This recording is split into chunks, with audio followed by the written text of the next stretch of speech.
Вот наш самый дорогой, вот он. Вот он идет. И вот рядом, вон он. Самый дорогой. Маленький вот. Этот скотный базар в Алматинской области, как и многие другие в республике, открыт специально к празднованию Курбан-айта.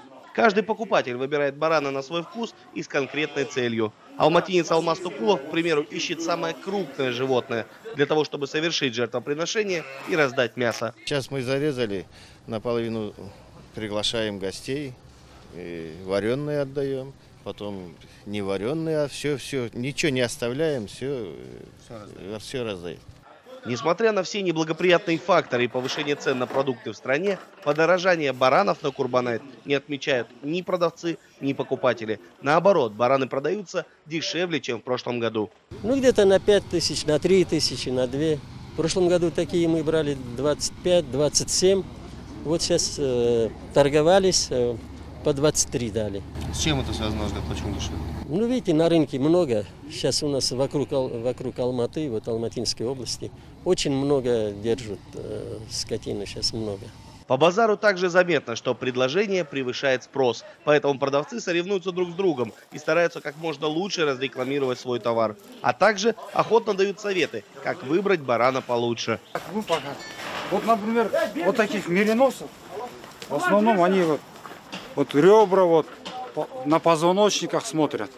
Вот так на грудинку держат. Что должно быть? Жирный? Да, жирный вот.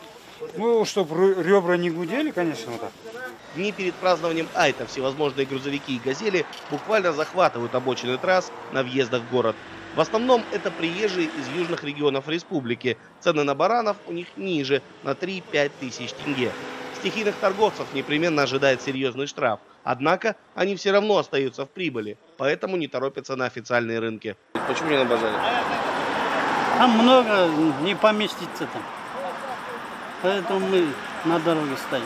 А вы пробовали на базаре место? Там Да. надо... А сколько место стоит, не знаете? Ой, раньше там, не знаю сейчас сколько, раньше дорого было. Официально в Казахстане запрещено жертвоприношение во дворах жилых домов, на детских площадках и в местах, не предназначенных для этого. Каждый год Духовное управление мусульман Казахстана публикует список мечетей, в которых соблюдены санитарные нормы и разрешен забой скота. Также на всех скотных базарах в дни празднования будут дежурить священнослужители, которые помогут провести обряд правильно. Забой и разделка барана в этом году стоит от 5 до 8 тысяч тенге.